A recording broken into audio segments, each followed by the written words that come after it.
It's the worst. Beyond the Texans? Yes. Giants? Yes.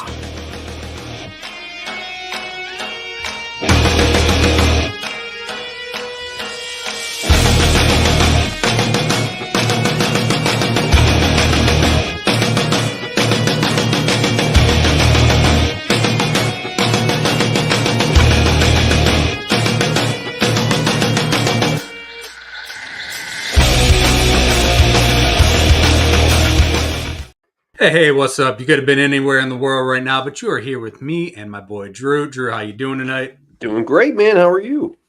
I'm doing well. One of our teams will be in the ALCS. We'll have to talk about that a little later, as Mine. I am rocking my That'll be mine. racist Indians jersey That's tonight. super racist, dude. I can't believe you would do mean, something like that. I'm a fat white guy, now I'm a racist. Just add to my Yeah, credentials. I'll put it on my resume. We'll be good. Anyway, we're here to talk about a lot of stuff. This is the Full Coverage Football Show. Thank you for joining us live on YouTube or watching it later on YouTube or on the Tic Tac, whatever it is. Tonight, we're going to talk about last weekend. I remember, you remember, we all remember. We'll talk about Georgia, Bama. We'll talk about all kinds of random stuff. Ryan Williams, Jeremiah Smith. We're going to talk Davante Adams. We're going to talk trades. We're going to talk all kinds of good stuff. We're going to bring on Alex Messer, Youngblood, to talk about what's up with young fans. They don't care about teams. They rather follow players. We'll see how Youngblood does. We'll bring on Brad Niley. We'll talk Bengals. We'll talk Chiefs. We'll talk a bunch of other stuff. We'll talk Tigers guards. We'll pick some games. We'll end the show with Ward's Wagers, but let's get it going. What do you remember about last weekend that you want to bring up and talk about, sir? Are you muted? We got Drew muted somehow over here. Let's see if we can fix that. I have no idea what's going on. Drew muted himself on the feed somehow.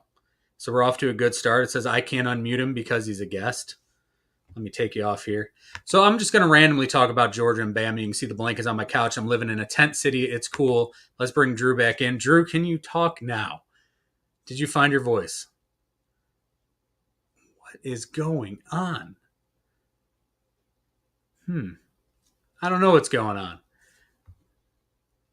We're off to a hell of a start. Anyway, Georgia Bama last week, game of the week probably, game of the year possibly in college football. Georgia goes down 41-34, but it took an amazing fourth quarter play by Ryan Williams, a freshman 17-year-old, to really carry Bama. This is a 17-year-old kid who's a freshman who's basically carrying Bama, leading them in receiving. He's their number one guy. He's an absolute stud. I mean, we saw Ole Miss go down to Kentucky. We saw the Ravens absolutely dominate the Buffalo Bills. We're going to try to bring Drew back in now. I'm back. Drew, we're so back. Never been more back in my life. You are so back, just like Mike Evans back in the end zone to make it 7-7 here on Thursday Night Football. I'm just running off a bunch of random stuff about last week and talk about the Ravens destroying the Bills, the Lions' sweet-ass jerseys. We got Mason Rudolph season possibly. Jaden Daniels, is he the best rookie ever? And Joe Bo Flacco Nix won a football game thrown for 60 fucking yards and had -7 at one point. And they were still in the football game. So back before we had all these issues here, Drew, what was your favorite part that you remember from last weekend? Yeah, I mean, of course, the Lions game was spectacular. And to your point, those jerseys, absolutely fire. But the Ravens just destroying the Bills was somewhat of a shocker with as well as the Bills have been playing.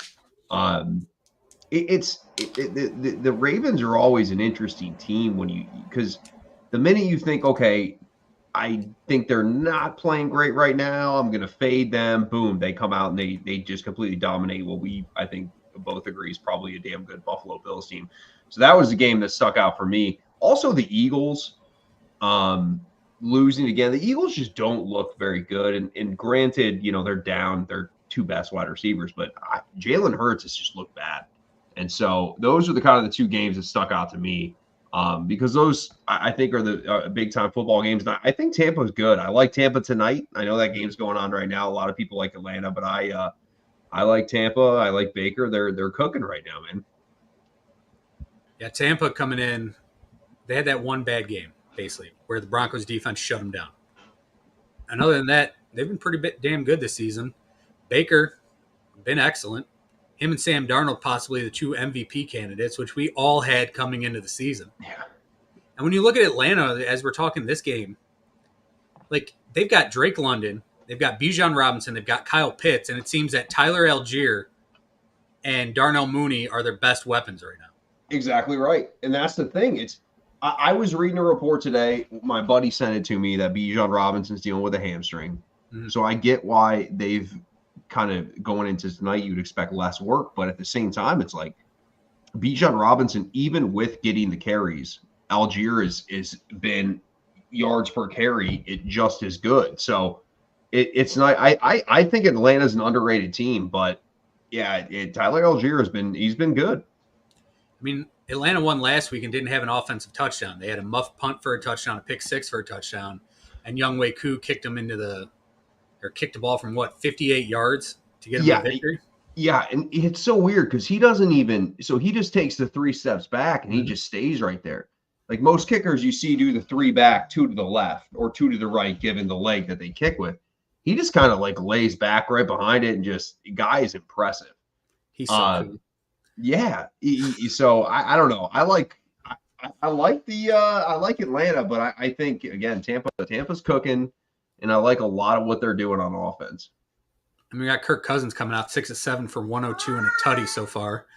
I mean, this team is bizarre as hell in the fact that I don't know what they're calling, but they started the season where you're thinking, okay, this is Arthur Smith's offensive line type, but they weren't kind of running those plays. Kirk Cousins, the first game of the year, wasn't looking like himself, but I mean, he's coming off an Achilles that happened midway through the season. Not like Aaron Rodgers, who had a full season because he only played 4 plays. So it will be interesting to see how this team develops throughout the year. Staying in the state of Georgia, what do you think of the Georgia-Bama game? I mean, that's what's great about sports because Bama was up like 28-0. Mm-hmm. So you think, okay, it's over. That was one of the better college football games I've watched in a long, long time.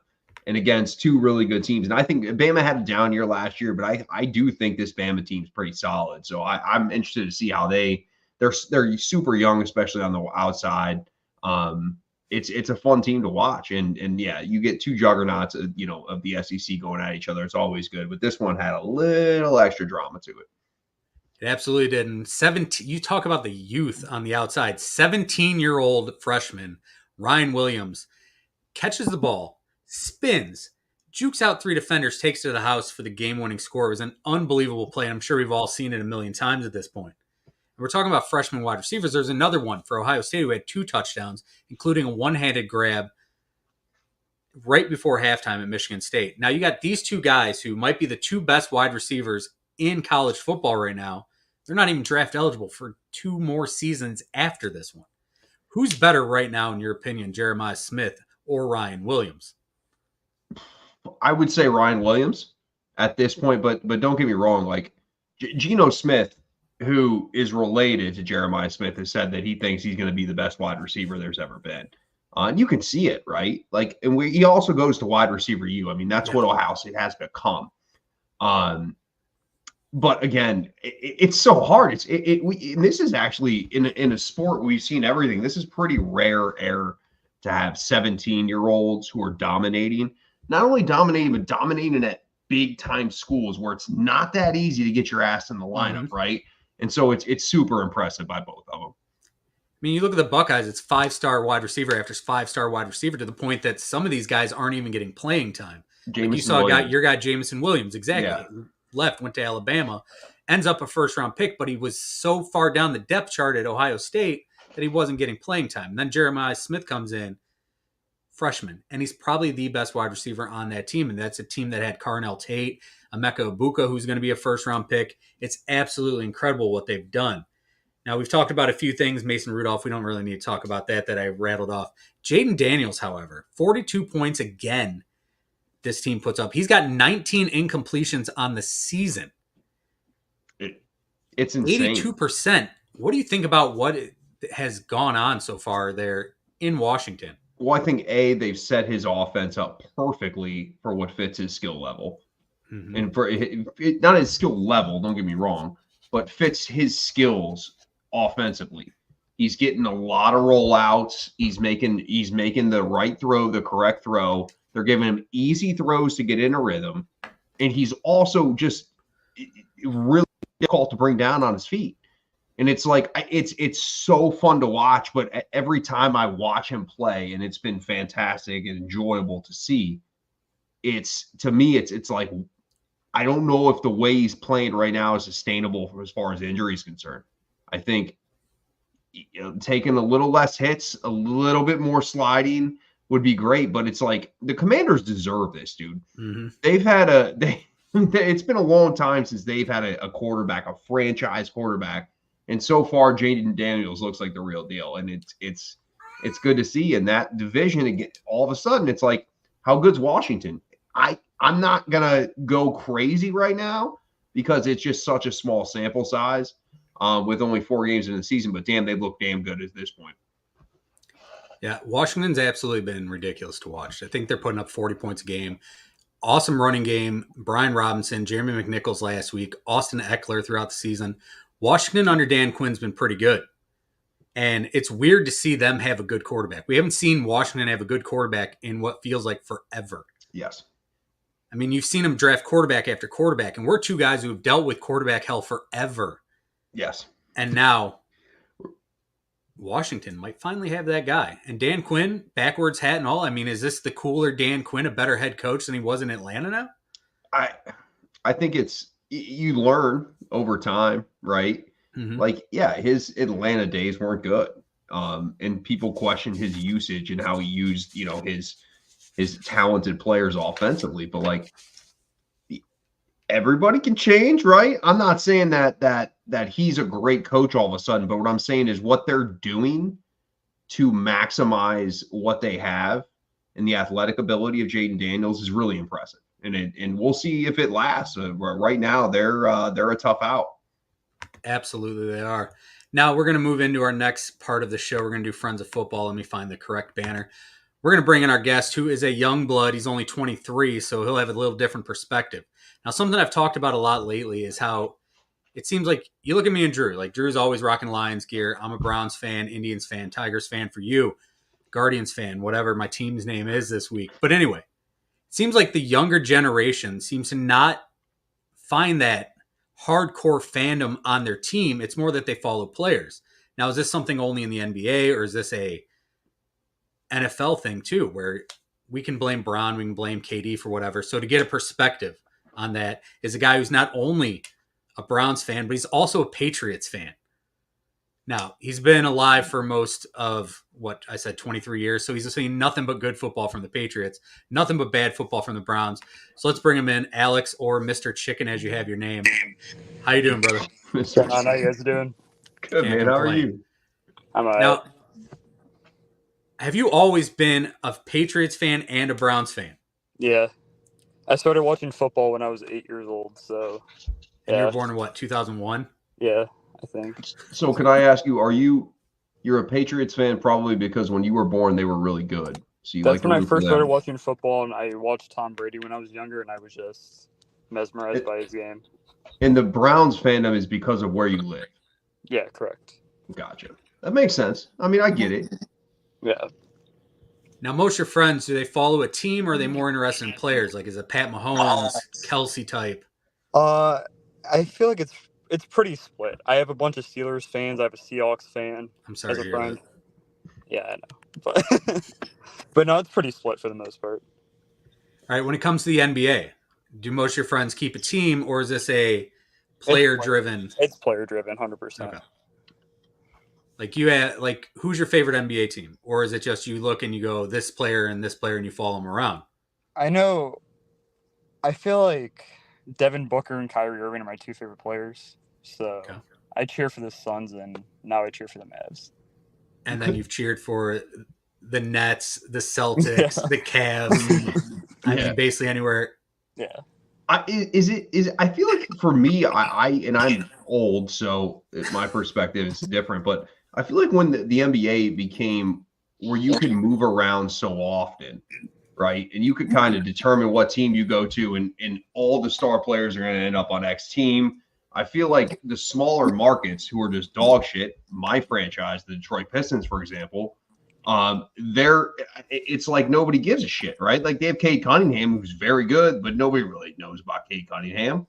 So it's like I feel like when the NBA players started determining where they were going and super teams were created, I feel like the younger generation, that may have been the time where we say, hey, there's so much movement in the NBA. Guys don't stick to teams like they used to. So it's a moving piece at all times. And so it's easier to root for a guy than a team. Yeah, I feel, or not I feel, I fell victim to that. Like I said, growing up a Patriots fan, I love Tom Brady. And then after he left and went to Tampa Bay, all of a sudden I found myself cheering for the Tampa Bay Buccaneers. So it's definitely true. You get I feel like sports fantasy football plays relationships part with of that too. players, right? Yeah. Like you watch them and you're like, all right, well, that's my quarterback, that's my point guard, that's whatever. And so like over 6 years, then they leave. It's like it's hard not for me to look at Matt Stafford and watch what Matt Stafford's doing and kind of secretly root for him at the same time. Well, that was a dick move because I was just going to ask you about Matt Stafford. Well, I was like, now I got nothing to say. right. I'm the same way with N'Keal Harry in Minnesota, so most underrated player in the league. This kid is obsessed with N'Keal Harry, who went Why, from wide though? receiver He's not tight good. end to wide receiver. Isn't he with Chicago now? No, he's still with Minnesota. Are you sure? Yes, sir. All right. I mean, you would know. You're like captain of his fan club, texting his mom and shit. But yeah. All right, so you're saying that at one day, N'Keal Harry's going to wake up and just start being good. He's been He can in the be league good for whenever like he 6 wants to be years. Well, he should have wanted to be good for the last 45 years. Like, what the hell was he doing? Just saying, like, I'm going to take it easy on these guys out here. No big deal. Hey, that's all he needs to do. Shit, that's what I do. He's the anti-Jeremiah Smith and Ryan Williams. He's going backwards. He's going to be really good when he's like 36. He's setting everybody up for super low expectations. And then Right. when he does something great, they're going to be like, holy shit. Well, when he wins Offensive Player of the Year in 4 years. he's going to gonna be need 4 30 years or something stats. at the time. He's maturing out there. You are as delusional when it comes to N'Keal Harry as I was putting Kevin White on my fantasy team for 3 years, thinking Who the fuck this is is the that? year.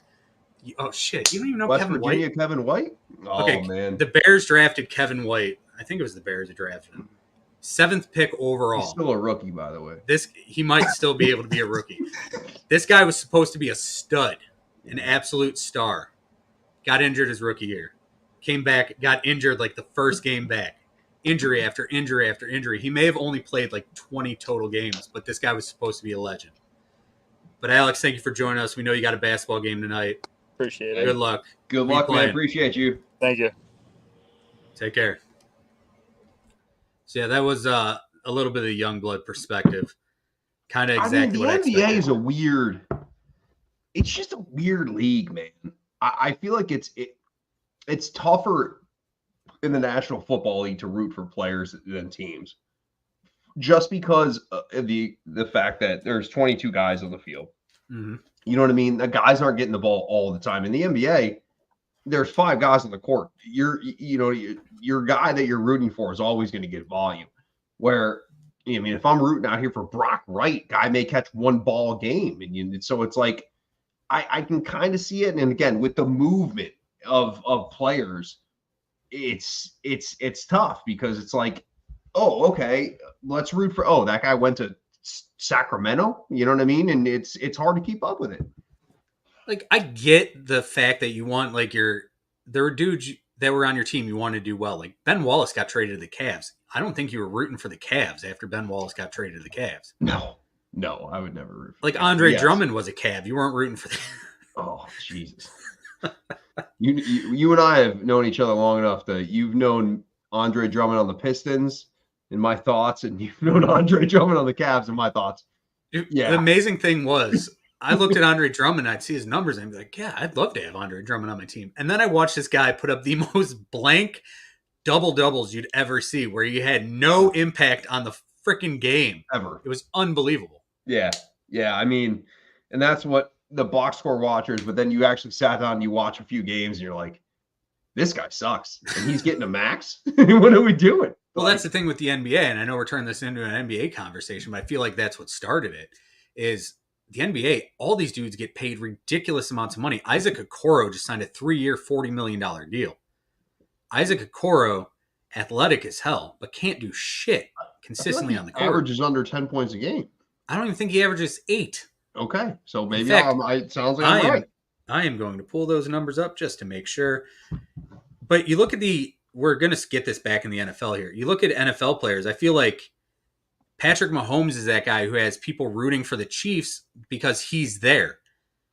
And then we got guys like Deshaun Watson was a guy who people loved at Clemson, loved him in Houston, and then people said, well, I'm a Deshaun Watson fan. I'll eventually root for him for the Browns. He averaged 9.4 points a game. My bad. Okay, so pretty good by me. 9.4 points, 3 rebounds, 1.9 assists. Shot 49% from the field. Well, it's efficient nonetheless. Yeah, efficient nonetheless, I guess, is how we'll go. But I feel like this is a young, like, I cannot imagine, like, Baker Mayfield, like the guy. Glad he's doing well in Tampa. I'm not rooting for the Bucks. Like, you said it with Matt Stafford. Like, you want Matt Stafford to do well. You don't give a shit about the Rams, though. Like, Matt Stafford's your dude.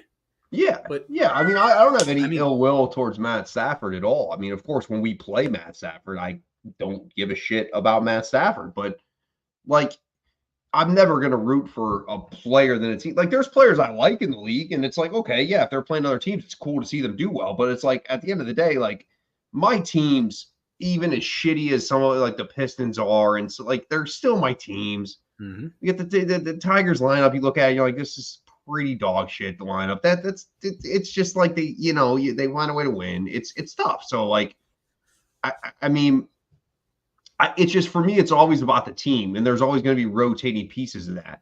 And it's like, yeah, you potentially root for someone at a different spot, but like the Lions fans that suck off Matt Stafford piss me the fuck off more than anybody else.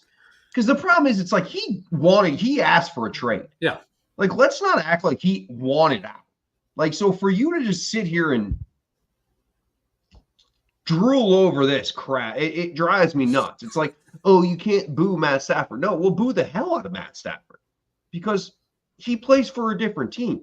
Mm-hmm. Like, sports is sports. It's not this soft ass, oh, we're not going to say, oh, we're going to clap for him. Like, yeah, there's going to be one day that the Lions, they retire his jersey and so far and so forth. But for right now, we're trying to win football games, and it's irrelevant to me. It's stupid and it's silly.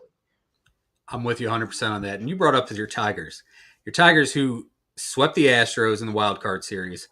Payroll of $18.9 million, I believe, is what I read online, or their starting lineup was $18.9 million. Beat Josh Hader, who's making $19 million this year alone.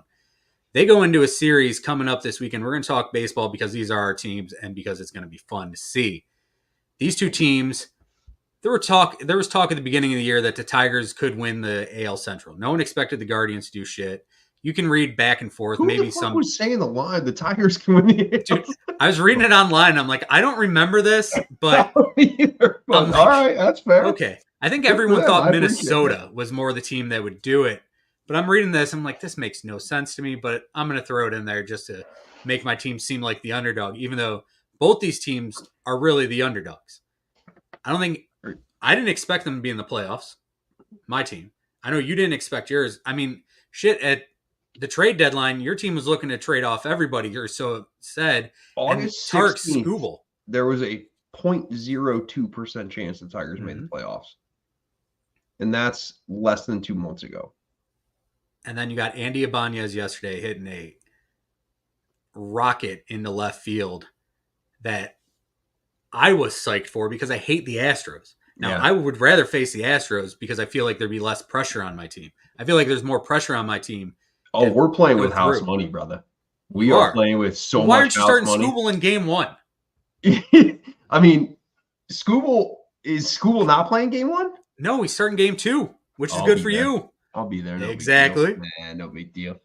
No, what they'll do is the Tigers are batshit crazy. They don't have starting pitchers, dude. It's Tariq Skubal and a bunch of dudes. And you're going to see game one. They're just going to they pitch 7 pitchers against Houston in game 2. And they're going to do the same shit again. We're going to see it throws teams off because they can't get a hit on the pitcher because by the time you think you know his stuff, he's out of the game. And right now it looks like the Guardians are going to start Tanner Bybee, who's basically their ace, second-year player. Good pitcher, fine guy. They're going to start him game 1. It looks like your old friend Matthew Boyd's going to start game 2. And then game 3, Game 3 could be one of the most fun baseball games of all time because Position players pitching. we have no idea who's pitching. It's going to be basically the way I look at it for both these teams. The fact that there's game or a day between each game is going to set up the fact that we're going to see these bullpens just absolutely put in some innings. My team's going to get. I didn't know that I was getting skoo ball on Monday. I read that earlier today. I don't know if it's official yet. Oh, But that's what I was reading earlier today. that would be. And great. that sets them up because I think the way they're looking at it is this goes 5 games. They've got Scooble 2 and 5. Yeah. If you guys have Scooble in game 5, that's gonna be some bad shit. So let's get that sweep, Gardos. No, When we look at our what do you mean a sweep? What the fuck are you talking about, man? They don't sweep. No, we don't want that. You don't want a good series. Yeah, I do want a good series. I just want All my right, team to well, win. Just like you want your team to win. The crazy thing is one of our teams is going to be in the ALCS. It's true. I'm showing off And- my brother-in-law. I'll have my Tigers gear on, but I'm not one to be chirping people. But we're going to a baseball game. I don't think it's going to be me wearing Oakland Raiders gear in San Francisco kind of deal. I mean, how are we going to chirp each other when we've got like Colt Keith and Brian Rocchio, who no one could pick out of like these dudes could walk through almost any place in the world. No one would know who the hell. I they bet are. 90% of the world couldn't name one Tigers player. Yeah, I believe that. Be like Maglio or Ordonez. Yeah. Like, I honestly believe, like, I don't, like, who's they going to name? Riley Green. Like, they have 2 guys that, like, maybe people know, but, like, those are people, like, that are watching baseball on a consistent basis. Riley Green have a good year this year? I don't even know. He did. I But he thought so, looked but I wasn't 100% sure. lost. It's the thing that the Astros, and I don't know, let me ask you this. How many lefties you guys rolling out? We got a few coming out of the bullpen. Is BB a lefty? No, I believe he's a righty. And I don't even remember. Like, I've seen him pitch, but I can't remember. I've paid attention to this team, but clearly not enough to remember anything. I'm pretty sure that's Bobby's way better righty. for the Tigers. Because, like, for the Tigers, like, Houston, they put lefties out. Like, Kerry Carpenter's the best hitter for the Detroit Tigers, and he didn't start game 1 at all because they were going against a lefty. His splits against righties, he is top 4 in the league in OPS. But against lefties, guy bats .108. So if we can have a righty on the mound, the Tigers' offense is way better. Yeah, Boyd's a lefty. You'll see Joey Cantillo a lefty. Yeah. Tim Herron, I never know what I'm going to get from him. He's a lefty. Sam Hentges is a guy who would have been great to have. He's been on the DL most of the year. Eric Sabrowski, though, is a young kid who out of the bullpen has been lights out. So basically, you get 3-4 innings out of a starter in this series, you're going to see bullpens come in. You're going to see guys come in and just try to dominate. Dude, you're not going to see game 1. You're not going to see more than 2 innings max out of the starting pitcher. I promise you. Now I got to look to see if we got any probables. It's going to be AJ Hinch just doing whatever the hell he feels like. And so far it's worked. And then it's Tariq. So we have 1 starter, and then every other game is basically a bullpen game. All right. I tried to click on Detroit Free Press, but they want me to pay for it. Yeah. It's not free. No, you're right. It's very deceiving. All right. So the way it shows right now is we've got TBD versus Tanner Bybee on Saturday at 1:08. We've got TBD versus TBD Monday at 4:08. And then we've got TBD versus TBD on Wednesday. It's like, so that tells you that much about these teams. I've never seen anything like it. It's like I'm watching, and trust me, don't get me wrong. I'm not paying for Bally Sports and watching Tigers games all year. I'm a box score game cast guy, but the game they beat the Astros. By the way, they shut the Astros down to 3 runs in 2 games. In the day, 7 different pitchers. I mean, you got guys. They're literally going to pitch anybody, and that just tells you right now they don't have even Reese Olson. Reese Olson will pitch, but they're not going to expect tons of innings. He's going to play the matchups, and that's what he does. He plays the matchups well. The Tigers got a great right lefty kind of punch throughout the bullpen. So it's fun, man. I can't wait to go. It'll be my first playoff baseball game that I've been in attendance. Unfortunately, most of the people are going to be pulling for the other team. Yeah, I hope it's mostly Guardians fans. We'll I have really some. do. We'll have some Jared You Goff should chants, definitely I have hope. some.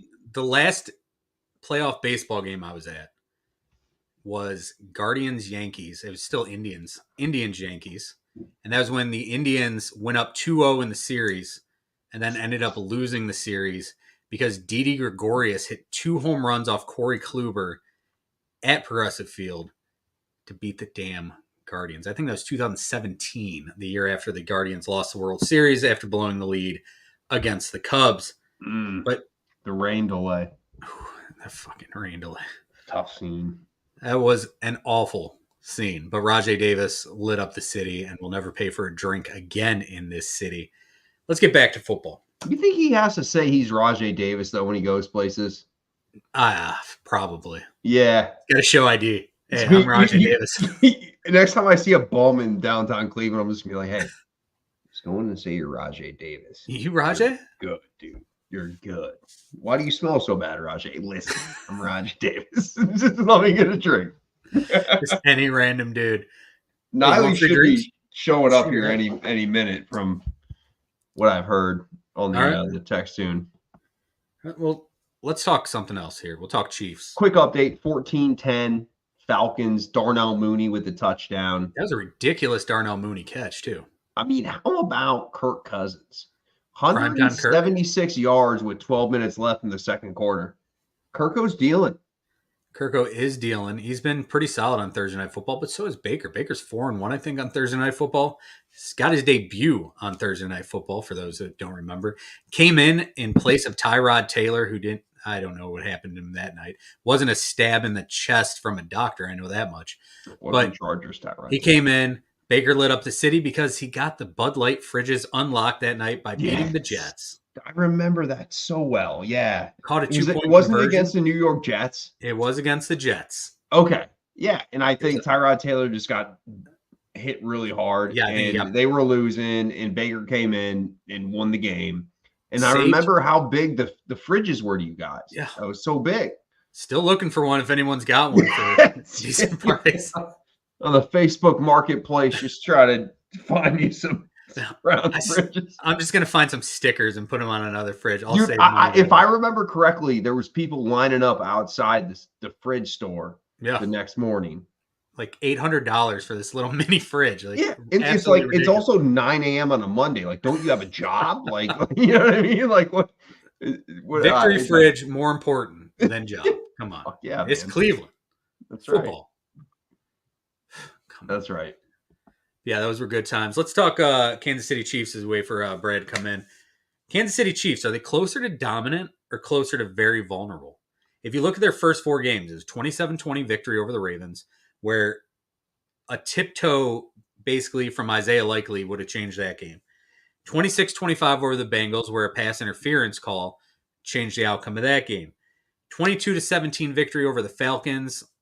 Falcons kept going for it on 4th down, not working for them. And then 17-10, they beat the Chargers. They're 4-0. They've got a Monday Night Football game coming up. Are they closer to being dominant and the team to beat, or are they closer to being very vulnerable, very beatable, in your opinion? Well, I mean, it depends. Like, I mean, right now, they're definitely a beatable team. Patrick Mahomes hasn't been that great. I don't know if anybody else wants to say it, but it's just a fact. Here's the deal. I mean, Rashee Rice going down, just got placed on IR, so at least 4 weeks, which is actually good for the Chiefs. Mm-hmm. But right now, this team is very vulnerable. They don't have any Hollywood Brown. Travis Kelce looks like a corpse.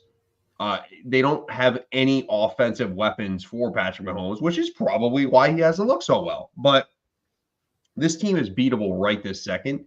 But however, I think down the line, if there is a potential to get Hollywood Brown back, if there is a potential, and it sounds like Rashee Rice will be back unless he gets sent to prison, which may deserve to do that, but that's a different topic for a different day. They're going to be a force down the road. And what they've done is they've come out and gone undefeated and given themselves some room to lose a couple of games here or there. So I think right now it's a very beatable team, but I think down the road it's going to be the same old Chiefs. Yeah, when you talk Rashee Rice, it's very fitting ending to a drive that he would crash and get taken away. But that's a story for another day. They're like using guys like Justin Watson. You're looking at their other tight end whose name is slipping my mind. I can't think of. 83. I know what he looks like. Another touchdown from Mike Evans. That's all this guy does. Catch tutties. Future Hall of Famer there. By the way. Absolutely. That's a good football game going on right now. A lot of people were talking to take the under in this game. So far, if you did that, it's looking pretty bad for you. The defenses are going to show up. Well, let me know when that happens because it sure as hell ain't happened yet. But I'm with you on the Chiefs. They're very beatable right now. And if you want to beat this team, do it now. Because this team showed last year that they were very beatable early in the season. And then they just got tougher and tougher when the playoffs came. You're looking at guys like Carson Steele, who was an undrafted rookie, had a shot, couldn't do shit. He's fumbled the ball too many times. Bro, didn't Carson Steele have like negative yards? He did. And I felt bad. And listen, I've never played, like I'm not a football guy, but from what I've heard, negative yards is not good. Yeah. Especially when you fumble. And that's my kid's getting into this fantasy football thing. She picks up Carson Steele. I'm thinking, okay, that's going to be a good pickup for her. And he's getting her negative points, and I feel awful for her. Yeah. But hopefully it turns around. That's like one of those, even if he's good, like I cut his ass just out of principle. Yeah. Like you're not going to come show up to my team and put up negative yards where you're going to get cut. Barry Sanders. I don't care who you are. They put in Kareem Hunt last week. Kareem Hunt off the street, 60, 80 yards, whatever, no problem. But the Chiefs are very beatable right now. Let's stay in that division. Let's talk Davante Adams. Davante Adams basically says, hey, I want to trade. This looked like it was something that was going to happen, and then he said, no, we're good. But they never switched the money up. They never offered him more money. What is wrong with my cat? Do you hear that ridiculousness? Dude, I'm going to be honest with you. With this thing. When I heard that earlier, I thought you had like a baby at the house, or like a very young, and I thought, which I thought was very weird, by the way. Yeah. I know your kids are grown. So that's the cat? Yeah, that's my cat. He's just randomly making noises lately. I don't know. Cats are fucking weird. Sounds like a kid. All right. Maybe I should go in the kitchen and check because he's sitting in the kitchen right now. Like, walk in there, make sure there's not a baby laying on my kitchen floor. The fuck is going on? It sounds like a baby, I swear.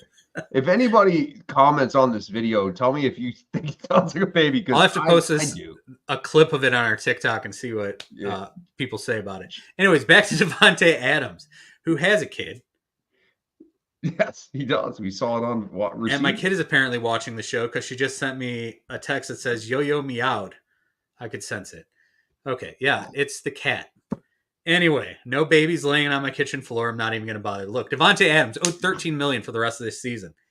Raiders say they'll take a 2 if somebody wants a deal for him and something else. He's going to be 32 on Christmas Eve. So far this season, 18 catches, 209 yards, 1 touchdown.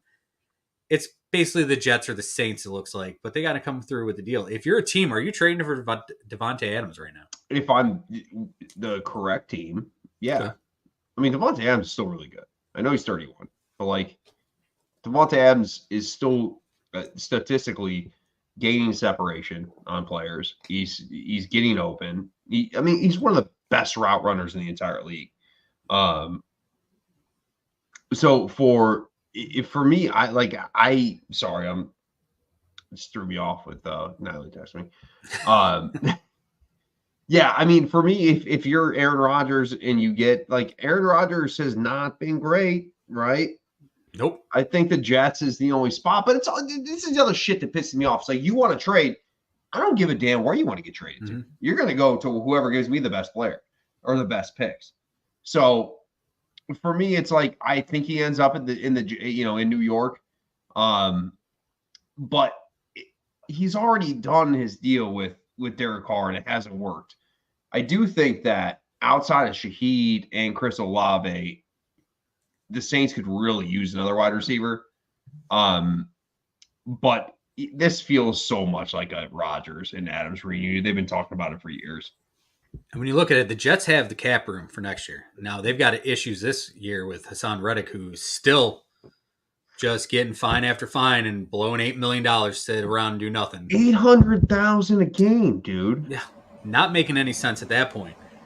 But for Adams, if he was traded to the Saints for that reunion with Derek Carr, they're over $100 million over the cap next year. And I know the cap is basically a figment of our imaginations, and teams always figure out a way around it.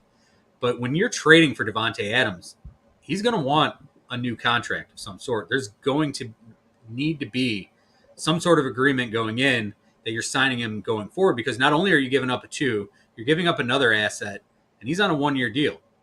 Let me ask you a question, and you might not be able to answer it. Could they trade Hassan Reddick? I mean, they have his rights. They have the ability they to trade could him. trade. It's essentially in a trade with the Raiders. They could include Hassan Reddick. Yeah. But then the Raiders have to give him a contract. Yeah.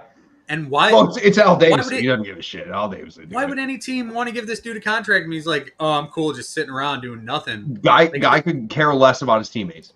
Doesn't care Absolutely. about his teammates, and locker rooms aren't gonna like that. He's a me guy, and I don't like that. And why trade for this dude and not give him? It's just a mess by the Jets when it comes to that. Speaking of messes, let's talk about the Cincinnati Bengals. We're gonna bring on Brad Niley. Brad, how you Hey, doing tonight? Niley found his way in. Dig the Niley. shirt. How we doing? Big Well, shirt. That is a cool shirt. I got my phone. Unfortunately, my computer messed up, and then I tried to get my wife's, and I was just kind of struggling. So here I You growing a am. beard, Niley? I'm giving it a shot here. What do you think? You mean to the yeah? I think I'm it's good. looking good. Yeah. See, I have this right here. I can't grow hair right just in this one section, so I can't be a beard guy. I'd love to be a beard guy, to be honest with you. Yeah. I'm kind of jealous of beard guys. No, it's a good look, Yeah. Niley. Looks good, Jeremy. Looks good. Appreciate it. Someday. I just thought I would give it. I've never actually given it a full Yeah, shot. let it ride. It's So gonna be this is winter. Not many people are gonna see you. Let's see what this thing can come out to. Yeah, grow the face sweater for winter. It's really good. Yeah. Exactly right. Absolutely. Absolutely. I look like an adult. Trying to look like an adult. It's gonna be all grown up. Yeah. Speaking of all grown up, Joe Burrow, your Cincinnati Bengals, Jamar Chase look good. They beat Andy Dalton and the Panthers last week, but they're now 1-3. They face the Ravens this week with a chance to end up 1-4. How do you feel going into this game? Yeah. Probably about how you guys do, I would imagine. It's gonna be tough. I have hope. So I have hope because of the offense. Mhm. And there's a few guys coming back on the defensive line. So there is hope, but like realistically, there's no reason to have hope. Like the tackles, it's the truth. The tackles, we didn't tackle worth anything last game against the Panthers, and why all of a sudden are we going to tackle against Derrick Henry and Lamar Jackson? So honestly, if I have to put my own money down, I would put the money on the Ravens. However, I do think it's going to be, well, it has the chances that we play well in a big game, just like we did against the Chiefs, and we fight them. But I'd say we have to score 38 points probably. Yeah, I mean, You're capable of it. it's a divisional matchup, right? And so I think every time you face a divisional opponent, whether you think they're good or bad, it's going to be somewhat of a close game. To your point, I think that they may be getting players back that are upgrading and I actually like Cincinnati in this spot, maybe even as an outright. But it's tough defensively, to your point. Like they haven't been good. He's got kid. Does that sound like a kid? Oh, I was like, that's not me. That wasn't my No. kid. Let me ask you a question though. Does that noise? It cat. sounds like a kid. Yeah, it could be a kid. Absolutely. Yeah, that's what I'm Absolutely. saying. That's all I'm That's trying the to say. weirdest shit. I don't know what's wrong with the cat. It's just- but no, I mean they need this one. They need it bad. Like it's to the point now. If you go 1-4 in the division you play in, with the Steelers, even though I don't think they're very good, they're going to finish 9-8. Just what they do. Mm-hmm. You can almost pencil it in. So this game to me feels like, I don't want to say a pivotal game because it's the 5th game of the year, but the Bengals need this one back. Yeah. They have to have it. And I do expect the Bengals to hang around in this game. I think the Bengals absolutely hang around in this game. And then you got the Giants and the Browns, two very easily winnable games. So to win this game would be absolutely massive for the rest of the season. Because if you go to 1-4, you basically, if you got to get to where the Steelers are, you've got to go 8-4 the rest of the way. Kind of tough. Yeah. Now, if you lose this game, does T. Higgins become expendable as a guy who could be moved by the trade deadline, in your opinion? So what do we do? What do we do? Yeah, to me, yes. But the Bengals, kind of like what we said last week, when it comes to Zach Taylor, they're not going to do anything. I don't think they're going to do anything. I think they're going to end up losing T. Higgins to free agency and us not get anything for him. But at this point, I would love to. Actually, that's not true. I like T. Higgins and I like who we have out there. And I don't think that anybody can just step up and do what he does. Mm-hmm. So I don't want to get rid of him. However, it's trend. Well, hopefully it doesn't trend in that direction. But if it does, I would love to get something for him. Now he's right. I mean, here's the deal. Look around the NFL. What teams are paying 2 wide receivers top cash? It's very hard to find, right? You're not going to pay Chase and you're not going to pay T. Higgins at top money. It just doesn't, with the cap, it doesn't work. Oh, also you have Joe fucking Burrow who makes a couple bucks himself. 275 million of them. Yeah. So to Natalie's point, you have to, in my opinion, you have to ship him at some point. Otherwise you're getting nothing from him. Because at the end of the year, you're still not going to pay him. If you're going to pay him, you'd have fucking ponied up and done in the offseason. You're not going to pay him. Yeah. Chase was arguing about his contract. So now you got 2 wide receivers arguing about it. One's got to go, and Jamar Chase isn't the one. Mm-mm. So you have to move. You have to move him. I don't give a shit if they win. He has to be moved at some point before the trade deadline. Otherwise, you're getting absolutely nothing in return for him. Yeah, looking at it, the way the salary cap works is they're not going to be able to fit both guys because T. Higgins is going to get paid like a number one guy. It's not like when the Browns traded for Jerry Jeudy and gave him a $14 million a year deal. Jerry Judy's crap compared to T. Higgins. So for T, it's going to be a team that's going to look at him possibly as a rental. Do you take a 3rd-round pick for him if a team like the Carolina Panthers offers a 3rd-round pick? Yeah. If you were the Bengals, do you accept that deal? Not right now. No. Maybe later in the season. What do you think is a reasonable return, Niley? Yeah. I guess at this point, honestly, something is better than nothing, right? So Right. a 3rd-round pick is a great return, or a player. I would like to get some younger players in. That would be awesome. I don't know if that even happens, but so the reason I ask is because the rumors any Davante Adams deal would have to involve a second. And I think that Davante is clearly a step above what T. Higgins is, although there is an age gap there, which could potentially down the road. But I think a 3rd would probably be reasonable if they do deal him. They're going to have to figure out something. And it's not – the thing that sucks is we sit here and talk about the offense a bunch, in what Burrow's done. Burrow was dealing last week. But the team's not putting up tons of points. Right? They got to score in the red area. And for me, it's if we lose this game, and I'm probably going to take the Bengals money line, but if they lose this game, it's T. Higgins has to be traded one way or the other. And it's just the thing that I always hate about trades is you get relationships with players and then you're thinking that they're worth a 1st rounder and then they sell them for a 4th. And you're oh, we got fucking ripped off. But the money just doesn't add up in Cincinnati. I mean, they got to fucking walk across a busy street to get to practice. And you need the cop to pay attention. She's paying attention to the player. Down there. The lady almost hits 2 Bengals players driving a Toyota Highlander. Jamar Chase gets clipped by a Prius on his way to practice. Yeah, you don't want that. The best thing for the Bengals right now to hope for is that you turn the season around. You start winning games. You're able to keep T. Higgins into the offseason, franchise him, and then trade him from that. Because as of right now, it looks like you got about $60 million under the cap before money gets moved for other players. You're eventually going to have to sign Jamar Chase. We know that's not going to happen. But to take a 3 right now, if the season drops and by November 5th you got no other option, maybe that's the best you can do. Maybe that works out. Yep. Trey No. Hendrickson is another one. Mhm. Sorry, but right, he's up in the air. He wants a new contract. I mean, he's the only one who tackles on defense and puts pressure on the quarterback at all. So I don't know how you lose him at this point. Would you say But there's a lot of business decisions going on out there on defense? Guys not wanting to get hurt, guys not putting their nose into tackles no, with the secondary a lot. that's not a Bengals thing. I don't think that's a problem, honestly. I Okay. think that there's no sacks, there's no pressure on the quarterback. Andy Dalton sitting back there doing whatever he wants. Luckily, it was Andy Dalton. Now, even you go back to Jaden Daniels, who ripped him apart. Like, how is Lamar not going to do that? Yeah.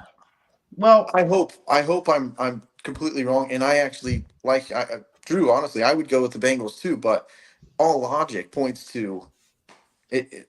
and It doesn't losing make any DJ sense. Reader is huge too, right? Mhm. Losing DJ Reader, who was the kind of the heart and soul of the interior of that defense, that's tough. Mhm. I mean, I'm glad he came to my team, but that's tough to, like, you know what I mean? Like, when you have a guy that's been fluent in really damn good in their position for a long time with your franchise, to move on from that, it's tough because coaching put a lot on DJ Reader. Hey, you have to, the interior is yours. You need to figure out, and it kind of like when you replace a middle linebacker. But yeah, I mean, there's clearly no pressure on the quarterback. Everybody's able to sit back there and dink and dunk, and they're just going to have to play the old spy Lamar and hope for the best, which I think is the game plan for a lot of teams. Yeah, but how do you spy Lamar? It's so hard. Yeah. I mean, you can't even practice for that. And it might be a good thing or it could be a really bad thing, but all three of us feeling pretty good about the Bengals this week. Probably a bad thing. Could be an issue. Miles Murphy, first round pick. Are we looking at bust territory already in the way this kid's playing? No, he hasn't played. He's been out. Okay. He's good. He's good. They like what they saw in camp. He was actually trending in the right direction. He was getting a lot of time with good old Sam Hubbard, the good dude. He being out. And no, I think having him back, hopefully he comes back. They said there's a chance he plays this weekend. I don't know after being injured what happens, but no, he'll be good. No bust there. I'm not worried about that. I think they're planning on him. Who's he taking over for? Hendrickson or Hubbard? Like, yeah. It feels to me, though, it's just kind of like, not to be scorched earth, but this is time to probably accept some draft picks and kind of retool what we're doing. I mean, it's been a playoff team. It's been a deep playoff team. And I'm not saying they have to completely reset because they have Joe Burrow, who's fantastic, and Jamar Chase, who's fantastic. But, I mean, that defense probably needs to be revamped a little bit. And I don't know if a firing firing in the next 3 to 4 weeks makes a difference or not. But you have to get rid of some of the pieces that you're not going to be able to re-sign.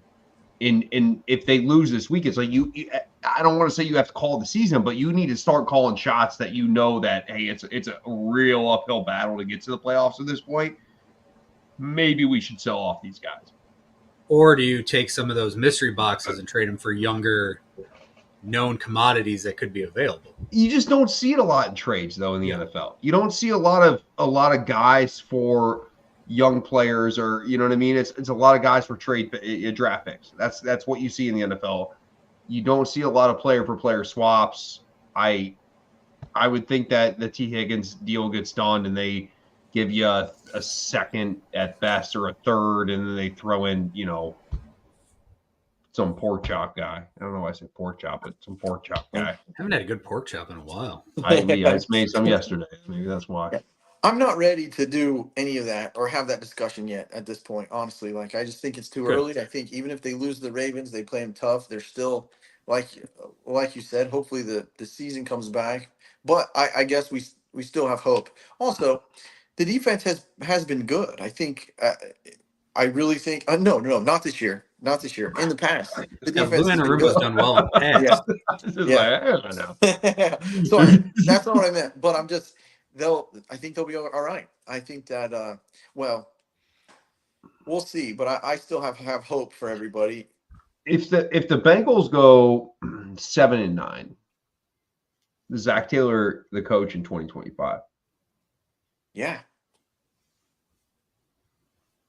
He's I don't not. think the Bengals fire Zach Taylor with Joe Burrow. I think that they don't. I guess they let it go until it's so bad that they just can't handle it anymore. And people are like forcing it out themselves. I mean, that's kind of how they operate. Oh, that's fair. Yeah. Also, I or don't we go like the Tigers route. Like, why don't we could sell off here, and then just all these get young players better. come in and start kicking Get everyone's better. ass. Yeah. I'm Yeah. glad you brought that up. Who's winning the series, the Guardians or the Tigers? Oh, see, I don't know that much. You just got to pick one. About okay. Well then I'm going with the Guardians over I like the that choice. Tigers. Yep. That's Yep. fair. That's fair. According to a quick Google search, the Bengals defense ranked 31st in total defense last season, and right now they are 27th. Yeah, they're better. According to this. No. So they are getting better. They're improving. Now, this is A slot a week. they That's were all good. we're Lou looking for. Anarumo puts together some solid game plans, but apparently since he lost Jesse Bates, not very good. Absolutely. All right. Well, you're right. Thanks, guys. Hey, Nyland, why don't you come on here and we'll just shit all over your team and then No. have a good I hang said I like them. I said I like them this week. Also, I do. I'm they're not kidding. going to finish last in the division. Yeah. Yeah. That Raiders pick, we were right on that one, weren't we, Jeremy, last week, unfortunately. Yep. Do not pick the Browns until they show you something. Keep betting against them. Keep rolling it forward. Yeah, Drew, just sorry to ask the question real quick, but how'd your fantasy team do this past week, Drew? Just We wondering. lost. Oh. And the worst part about it was I lost to Amon-Ra St. Brown. So like I was like enjoying my night. And here we go. Can you hear me? Yeah. Okay. You were in and out for a Sorry. second, but you're there. I thought my shit was tripping out again. Yeah, watching the Lions, having a great night. And I lose because my wide receiver throws a touchdown to his quarterback, and that's tough. How about the fact that at one point Jared Goff had more receiving yards in a game than Tyreek Hill did? Yeah, I mean Jared Goff is him. He gets open. 18 of 18 to go with it. Ridiculous night. That was one of the cooler Lions games that I've seen in the sick ass jerseys. Yeah, it was nice. They were. Yeah. Is Amon-Ra really the court? Is that a real thing? I saw that he said that. No.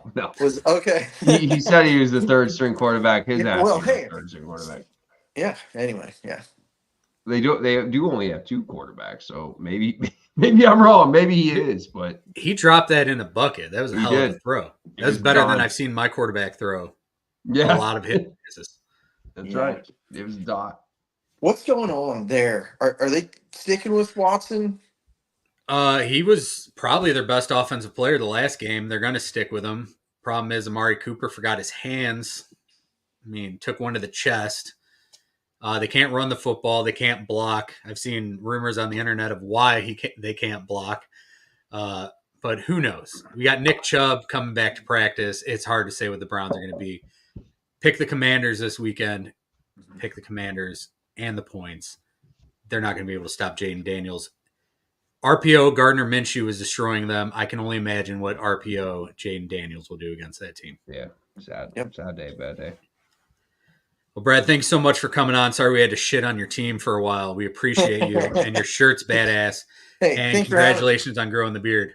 Thanks, Niley. Well, I'm still working on it. We'll see. I mean, no, maybe if you're Matt back says next week, you've been trying to grow that beard since 2021. Hey, listen, everything takes time, dude. Everything takes time. Good things come in time. Yeah, Matt. Thanks, Matt. All right, see you, Niley. Yep, see you guys. Have a good one, bud. Thanks, Thank man. you. Yep. Well, there we go. We shit on the Bengals for a while. We shit on my team, and we talk props about the Detroit Lions. Also, Baker Mayfield, another touchdown. For anyone who had the Sterling Shepard anytime tutty, that one just cashed. However, while all these receivers are getting tutties, let's get a Chris Godwin one because I got him about 3 freaking fantasy teams. Chris Godwin time. Now, we've had all kinds of random talk. Let's get into our game picks. Let's start in college. Missouri 4-0 at Texas A&M. This is a noon kickoff. Marcel Reed will start over Connor Wegman for Texas A&M. Drew, who you like in this one? Give me A&M. It's been a shaky season. Game against Bowling Green certainly was, but I like A&M. I also like A&M in this one because Marcel Reed's starting. If it was Wegman, I would go the opposite way. Moving on to our next game. This isn't a ranked versus ranked matchup, but it is a rematch of the national title game. And kind of a weird thing where you've got a ranked Michigan team, 10th ranked overall, 2.5-point underdogs as they go into Seattle Husky Stadium to face Washington, who basically lost everyone from last year's team. 7:30 kickoff on NBC. Drew, who you liking this one? Yeah, including their coach. I like Michigan. Can't argue with that. I'm going Michigan as well. I don't Even know though their how. quarterback can't throw. No, but he's a big running back, and they're just going to run the ball down their throat. It's the most boring fucking team to watch in the country. All they do is win, win, win, no matter what. Another one, DJ Khaled. No. We'll move into the NFL. We got a London game this week. 9:30 a.m. football on the East Coast. I'll be golfing. You mean golfing? Going to be listening to the game. I'm sure you're going to be really worried about what the Vikings and Sam Darnold are doing. 2-2 New York Jets, led by Aaron Rodgers. They hadn't thrown for 300 yards in a long-ass time, I just found out. Against the 4-0 Minnesota Vikings, Sam Darnold, who almost lost it in the fourth quarter when Sam Darnold turned back into a pumpkin, it looked like. Who you like in this one? I can't fade the Vikings, honestly. I want to, but, I mean, the Jets have showed me nothing. Yeah, the Jets came into the season expecting Garrett Wilson, Aaron Rodgers connection that was going to be great. That hasn't happened yet. Mike Williams seems to be showing stuff. Breece Hall, inconsistent as hell for the most part. Braylon Allen looking like a steal of the draft. Been pretty good. Moving on to our next game. Carolina Panthers 1-3 at Chicago Bears 2-2. Panthers led by Dalton have been better on offense. Bears looked a little better with Caleb Williams last week. We lost Drew's face. Drew, you still hear me? Don't know what happened there. I'm going to pick the Chicago Bears in this one. I know I've been big on the Andy Dalton-ness. Let's see if we get Drew back here in a second. Andy Dalton, been really good. I'm still going to pick. And then we got the baby noise again. What is going on? This is the weirdest show ever. Something wrong with my cat. He's picking the Bengals. I don't know what's going on. Maybe we should just end this show right now with that cat making that god-awful noise. See if we get Drew back here in a second. I'm going to take him out of the box once again. We got Baltimore Ravens 2-2 at Cincinnati Bengals 1-3. We just talked about this with Brad. Seemed like we all were kind of leaning towards the Cincinnati Bengals. I'm going to stick with the Bengals here. Hopefully my cat doesn't meow anymore. We can finish this up, see if Drew gets back here in a second. Moving on to the next game. Buffalo Bills 3-1, coming off an ass whooping from the Baltimore Ravens. They travel to Houston and face 3-1 Texans. Texans haven't looked that great. This is a Stephon Diggs revenge game. I'm leaning Bills still in this one. I think they bounce back from that ass whooping. We got Drew back. I'm sorry. My shit's all up. Dude, you missed my cat going crazy. He did like 4 of those baby meows. This shit's getting weird. Back. I picked a few games without you here. It was Chicago against Carolina. Who you like in that one? The Bears. The Bears. I took them as well. Ravens, Bengals. I think we were both on Bengals there. Bills 3-1 at Houston Texans. Who you like in the Stephon Diggs revenge game? I give me the Texans. Although the Texans are a tough one because they've kind of made things way more interesting in games that they shouldn't have. But I'll take Houston. I'm going to take the Bills in that one. Moving on, we got Indianapolis Colts 2-2. Traveling to Jacksonville, to Trevor Banks Stadium, to face the 0-4 Jacksonville Jaguars. And the Colts have not won in Jacksonville since 2014. That changed this week? No. Give me Jacksonville. I'm also going to take Jacksonville.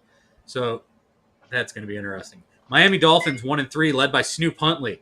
Facing New England Patriots 1-3, led by Jacoby Brissett. When is it Drake May time? Who you got in this one? I don't know. It's time to relegate this game to a different broadcast. Maybe we'll put it on the CW. Good game. I on don't the really seat. give a shit who wins this game, but I'll take the Patriots. I'm gonna take the Dolphins just for the. Bro, you watched Tyler Huntley last week. The guy sucked. Why are they running Tua's offense with Snoop Huntley, Tyler Huntley, whatever we want to call him now? Like, this dude's been with you for 7 days and you're running all these motions and shit that you run with Tua. Like, do Mike what that guy McDaniel- was good with. Made Mike no McDaniel sense. might coke pinned his way out of this job. I don't know. Cleveland Browns 1-3 at Washington Commanders 3-1. Who you like in this one? Washington, for all the reasons we talked about. I'm with you. Fade the Browns until they show you anything. It could be this week. I kind I of hate hope it that. is. I hate that that's where we're at. Not counting on it, but we'll see. Las Vegas Raiders 2-2, a team dealing with all kinds of random shit. Max Crosby hurt. Davante once traded. Too, dude. Antonio Pierce gets a 8-year show cause penalty from the NCAA for messing around with COVID rules when he was at Arizona State. They've got the Fighting Bo Nixes 2-2. Who you like? Give me Denver. Give me Denver. I hate this fucking game. I hate this game. I mean, that's a game. That's going to be game of the week. The total's 35.5. I was going to ask you what the total was. Vegas hates this game. I hate this game. Everybody hates this game. Unless you're of Las Vegas. By the way, there's no fans of the Raiders in Las Vegas. No, They're all Oakland fans. So, the Broncos, I guess. absolutely none. Arizona Cardinals 1-3 at San Francisco 49ers 2-2. Man, I'll take the Niners. I don't think the Niners did not look themselves last week. I know they're super banged up, but they're starting to get healthier. I was disappointed with what I saw from the Cardinals last week. Yeah, they were one of your picks for Ward's Wages, and they absolutely let you down. They did not show up at all. At all. No, they didn't even lace them up. I'm going to take the Niners in that one. Green Bay Packers, Jordan Love back at the helm, at Los Angeles Rams, at SoFi. Who you like? Even with all their injuries, give me the Rams. All right. Matt Stafford played really well, and the Packers looked like shit for most of the game against the Vikings last week. Yeah, Matt Stafford throwing to guys like household names, Tyler Johnson, Jordan Whittington. It's basically back Marcus Robinson. Yeah. Except at least he had Megatron for a while and Golden Tate. Kenny Galladay. Made that guy a ton of money. Kenny Galladay owes him. His agent fee should just go to Matt Stafford. New York Giants 1-3 at Seattle Seahawks 3-1. Seahawks coming on a short week after looking against the Lions. Who you like in this one? Giving the Seahawks, I mean, they looked offensively, they were fine, right? They got a lot of pieces offensively, and I just think the Giants were without Malik Neighbors this weekend, which is really the only thing they have going for them. Give me the Seahawks. Yeah, if Neighbors was playing, I was thinking about leaning Giants for just the hell of it, but no way I could do that. Seahawks. Dallas Cowboys 2-2 traveling to Pittsburgh to face the 3-1 Pittsburgh Steelers, led by Justin Fields once again. Mr. Unlimited, still limited. Another team that sucks to watch.